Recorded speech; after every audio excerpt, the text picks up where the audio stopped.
I'd like to call the meeting to order. I want to welcome everybody here, and I want to assure you that it feels really nice to be back in Steinbach without black flies and without the whole bit. Being out on that island was great, but it makes you appreciate where you're at here. I'm going to bring the opening today, and I wrote a little something this afternoon as I was sitting out there with the black flies and phone calls and emails and texts. So Steinbach is a generous city. Over and over again, this is proved by our businesses, citizens, and organizations. StatsCan has labeled us one of the most generous cities in Canada, and this really comes at no surprise to most of us who live here. Coming off the island, raising money for STARS was a fun experience for a good cause. Sending out letters of requests and making phone calls is not necessarily a pleasant thing for most to do, but it garnered a pleasant surprise. Over and over again, I was taken aback by the generosity of the businesses, especially Steinbach businesses, that stepped up in a significant way. Some without even a phone call sent checks in the thousands of dollars. Friends, including council members, pledged hefty sums without many questions asked. I was very surprised by the generous support of our citizens. So I want to say thank you to all of you, but also to our citizens. Churches and other community organizations also enjoy the generosity of their members. I had the privilege of attending the opening of the German Church of God 2 Sundays ago. The dollars it took to build the new sanctuary came in quickly from their members. They received interest-free loans for the rest of the construction project. Every evening, except Sunday, if one would have driven by the church, you would have seen a dozen or so people giving their time and energy to the project. Food preparation for the workers, handy men and women plying their trade without payment. All this is for the good of the church community. This is typical throughout our city's churches and other organizations. When you look at our citizens' response to refugees, you don't have to look far in our past to see generosity. Dozens of families in the early 80s came from Southeast Asia to escape oppression, poverty, and conflict.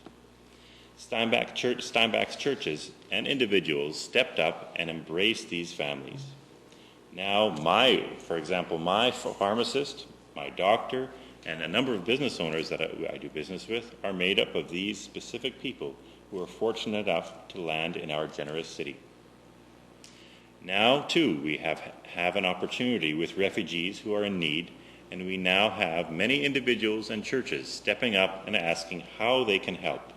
Where does their generosity and compassion fit in? It is so gratifying to represent a city of generosity, and I'm so pleased that so many have quickly stepped forward to ask, what can I do?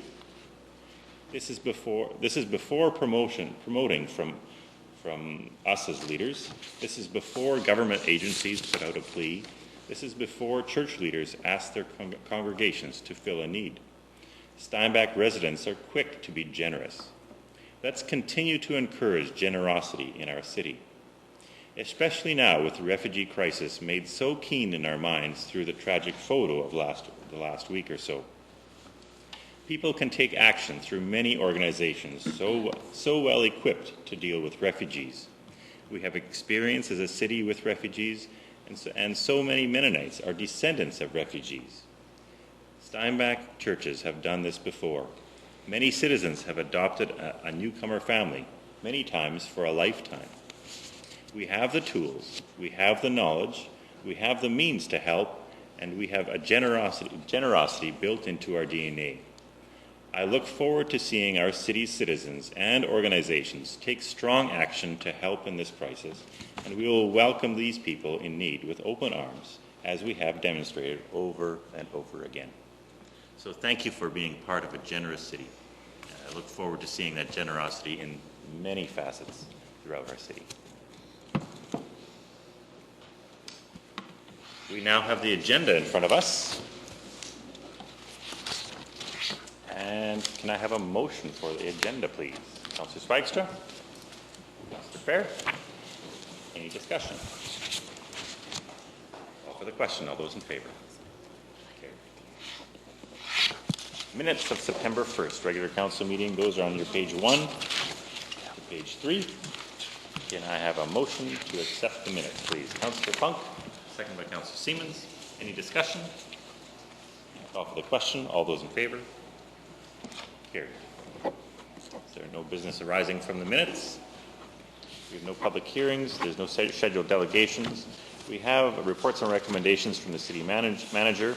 The initial local improvement for 2016-01, Barkman Avenue reconstruction. Mr. Workentine, please. Page 5. Yes, Mr. Mayor, members of council, in the city's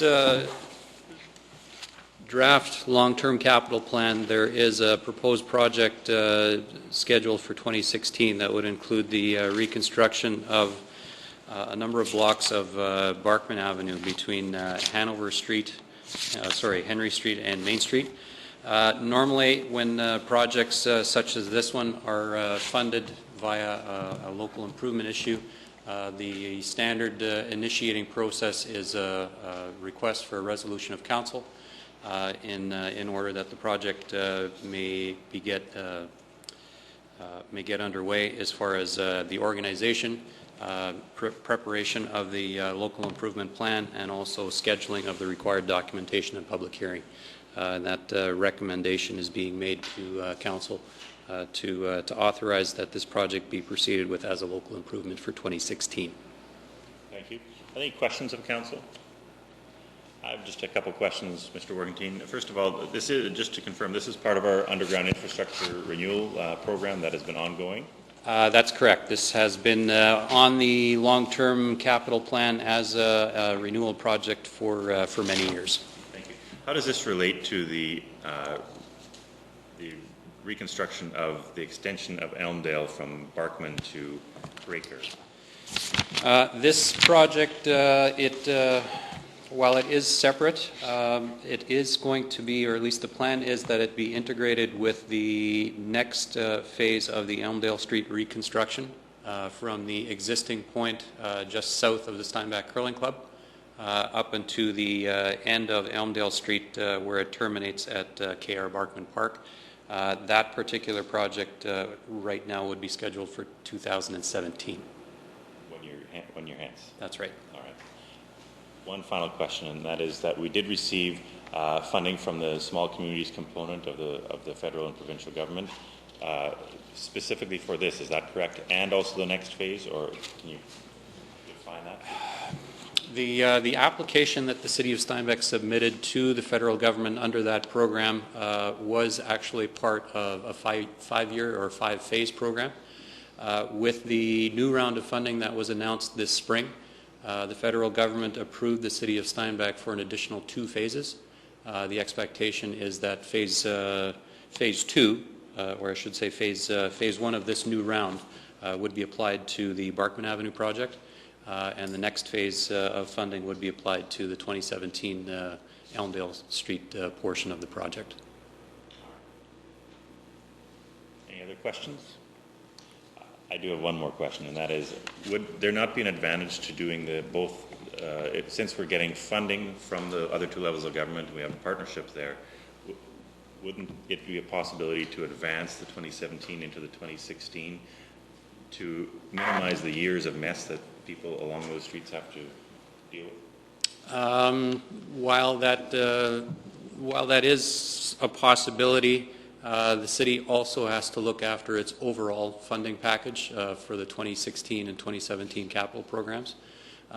Even though there is government grant funding for both of these projects, there is also the likelihood that, or right now there is part of the plan that would require an additional debt creation for the Elmdale Street portion.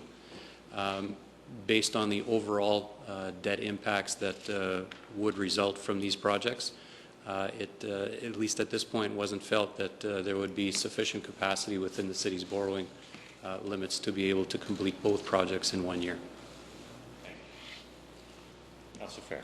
Follow-up question to that, Mr. Mayor. Do we know what our portion of that would be for 2017 to complete the Elmdale? We have an estimate but the overall funding package looks at all capital program, or the entire capital program that the city has, of which Elmdale Street would be just one component. At this point, I believe the estimated capital program for 2017 is approximately 13 to 14 million. Long-term average capital program for the city has been approximately 10 in total. So it is above the long-term average of more recent years. I think Councillor Fair also just wants to know specifically what is our portion? Is it equal to the portion that is it roughly equal to this portion? I'm sorry, the portion. If you look at 900,000 being our portion of the Elmdale or the Barkman Avenue, this is a lot shorter and probably narrower. I don't know if it does. I don't know if it has curb and gutter. Probably would have, right? Yes. And so would we be looking at 500,000 or 400,000 for our portion of that of the Elmdale Street?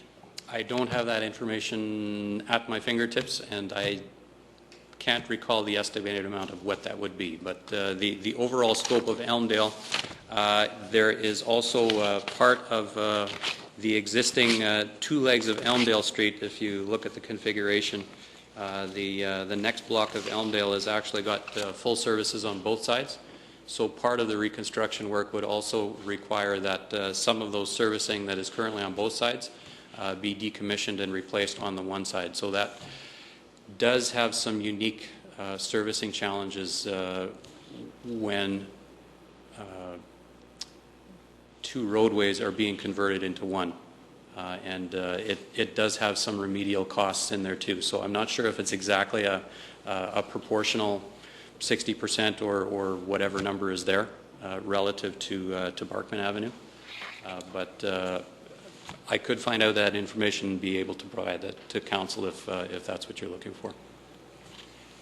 I think just overall the question is if there's a way to condense the project so that it is less intrusive on the neighborhood, it would be better. So we can revisit this we could advance things if we do have new information. If that is the case, if that's something that council is asking administration to look at, yes, it could be looked at further before this budget is finalized. The final approval was not normally provided by council until early in the new year. There's a quick question. Thank you, Mr. Mayor. So just to be clear, if we pass this initiating resolution now, that does not preclude us in the next few months that if it's feasible to add on the other portion? No. Okay. Thank you. Councillor Fair? Yes, I think I guess the thing that would cross my mind here would be if there's a way of diverting some of the funds from 2017 that we would otherwise, that we might be able to tie this in with this year, maybe move some of the 2016 expenditures to 2017, just to clean up one area there, and you're not messing up the whole, many different areas. That would be just my perspective on it. So. All right, Council, I don't know if there's any more questions, but what I would suggest is we treat this as what's in front of us for now, and then after we can have a discussion whether we would like to have administration look at getting more information for us. Are you comfortable with that? Yeah. How would Council like to proceed? Councillor Zweigstrom. I'll make the motion that we proceed with initiating resolution. Thank you. Is there a seconder? Councillor Fair, go ahead. Thank you, Mr. Mayor. Just initial comments here on this particular area. We know that we have a long-term infrastructure renewal program in place, and this means that some of our established neighborhoods are seeing some major construction, and this is no exception. The section of land here is Barkman Avenue between Main Street and Henry Street to reconstruct the roadway, water main, and sewer main. This is obviously important work. It's important that our underground infrastructure be renewed and that the surface be reconstructed. And this will obviously extend the life of the area, and it's a positive thing that we're seeing this construction, as frustrating as it is at the time when we're having to navigate around it.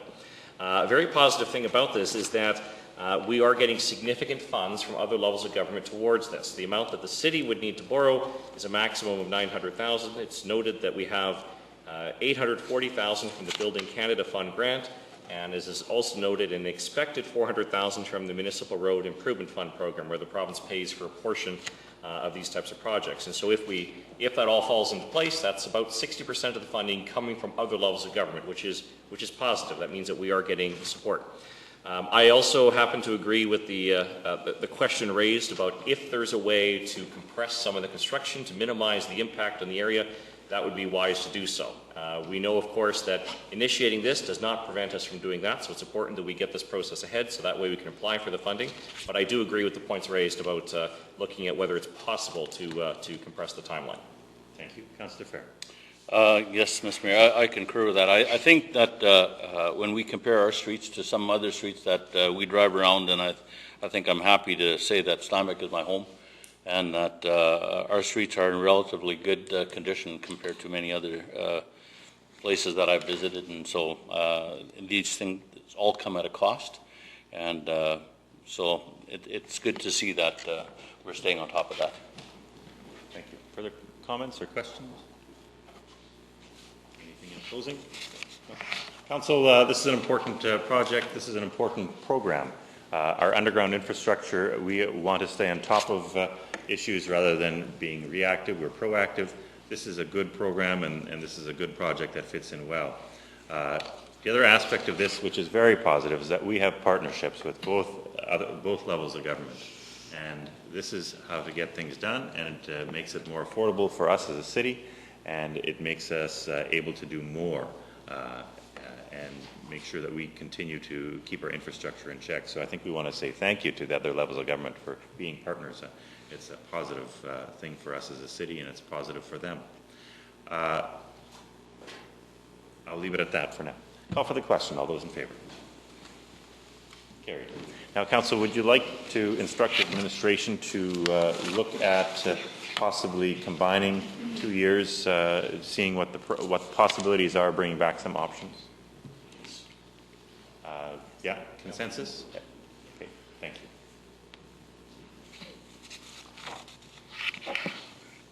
All right, 8B, fire inspection on page 9. Mr. Workington. This is an item with respect to the current fire inspection fees that, or fire and safety inspection fees that are charged through activities undertaken by the City of Steinbach Fire Department. Recommendation from administration is that the one fee item in particular that was previously approved by City Council back in its regular meeting of February 5th, 2013, is to amend the fees being charged for the fire safety inspections, which are currently approximately $50 plus $5 per residential unit, and convert the fee structure to essentially a minimum fee of $125 per inspection, and related rates for additional hours as indicated on page 10 of the agenda package. Recommendation is being done so as a result of further opportunity to review the costs that are associated with conducting these inspections.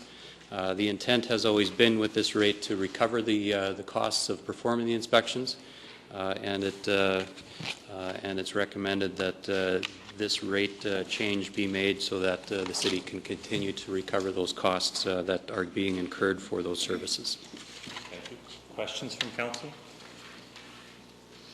Mr. Working, I have a question in regards to, can you explain where these fire inspections take place? Obviously, this isn't something that happens in every building in the city. It happens only in certain ones. No, there's approximately 30 to 35 inspections done annually. The inspections, by and large, are completed under the provisions of what's called the Fire Preventions and Emergency Response Act. That is a provincial mandate. So structures such as personal care homes, daycare facilities, certain types of industrial properties, licensed premises, schools, hospitals, and those types of facilities, they all require regular fire and safety inspections. The facilities that are deemed higher risk, such as hospitals and that kind of thing, they require an annual inspection, whereas lesser requirements are expected for example, licensed premises, which only require an inspection every 3 years. If business owners or building owners so desire, they could also request a voluntary inspection be done, just as part of a routine safety program that a business may choose to have. So you're saying 35 to 50? About 30 to 35 per year, and those are varying in degrees from either annual to every 3 years. Thank you. How would council like to proceed? Any questions from council?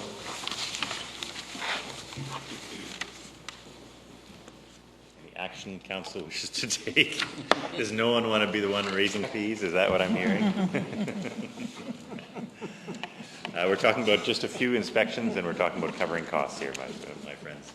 Councillor Spikes. I'll do it. I'll make the motion to approve the schedule. I'll explain my rationale for the seconder. I don't know if I'll get one, but... Thank you. Is there a seconder? Councillor Penner. Thank you. Councillor Spector. Thank you, Mr. Mayor, and I appreciate Councillor Penner's support on this. It means a great deal.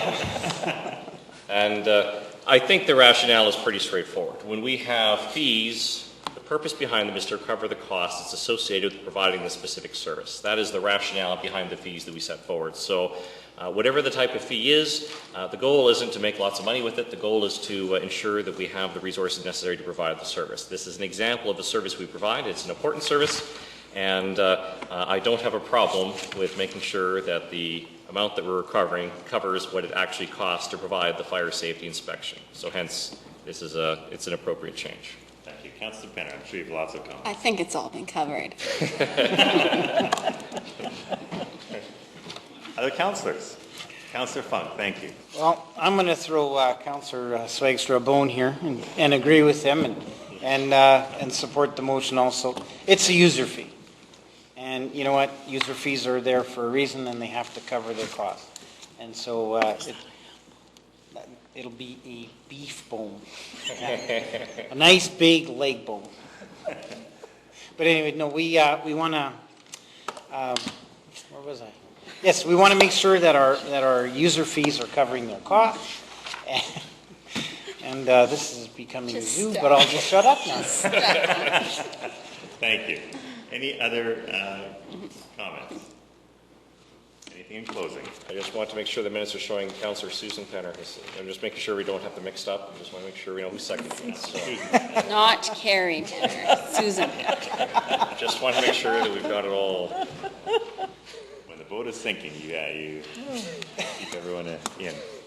All right, Council. I think it's important that we review fees on a regular basis.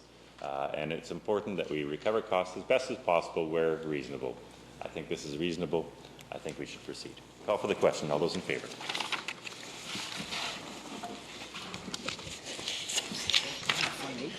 Painful, I know.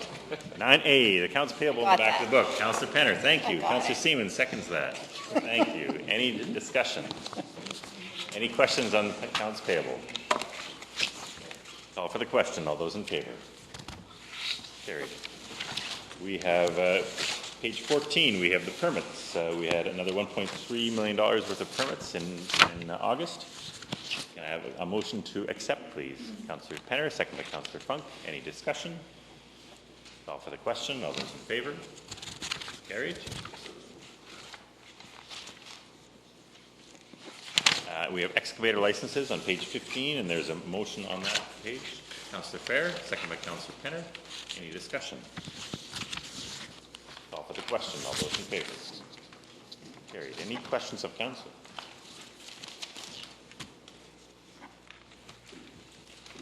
Correspondence and petitions on 11A on page 19.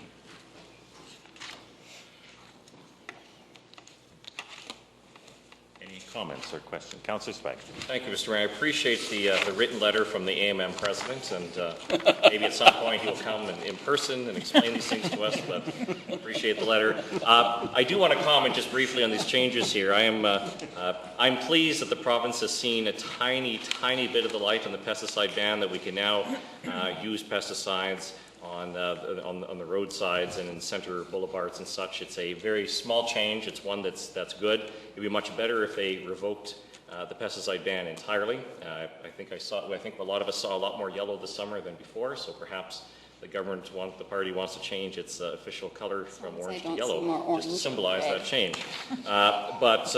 So I'm pleased that we're making that small adjustment, but it's still a very minor step. It's a stupid ban. Like we should get rid of the entire thing, but small steps, and I appreciate that AMM lobbied on this.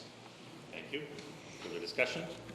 Councillor Penner. I will echo some of Councillor Swagster's comment, but I also am very glad that they've seen that there needs to be a little bit of flexibility on this cosmetic ban for pesticides. So I hope in the future too they'll be able to move slightly further on this as well and make it a little easier for us to have parks that are weed-free. Our own park right nearby my home and Councillor Penner's home as well is full of thistles, so kids have a hard time playing on there. So. Thank you. Further discussion? Council, I of course only speak as the mayor here, not as anything else, but obviously AMM, from what I've been told, AMM lobbies significantly, obviously, for, as the official resolution states, that we would like this rescinded and that we don't think this is an appropriate way of going about it. Sorry, AMM does not feel it's an appropriate way of going about it. At the same time, my understanding is there was limited ability for the government to move on this, but they did. I think we have to give them credit where credit is due, where they have seen the practicality of spraying boulevards or not spraying boulevards and having children playing on boulevards is it's not going to happen. And so by allowing us as municipalities and as Steinbach to continue to maintain our boulevards and keep our city beautiful in that regard, I think is a positive step. They continue to have a ban, though, anywhere where children are playing, and there has not been movement on that. Take that as information.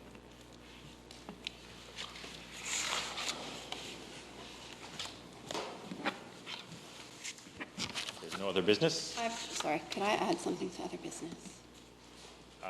Council, are you comfortable? We've already adopted the agenda.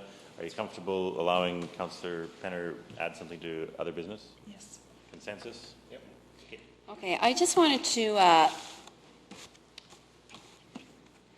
reopen the discussion or I want to make a notice of motion. I'm not exactly sure what it's going to be because our next meeting's in 3 weeks and stuff can evolve since then. But I wanted to address the Performing Arts Centre.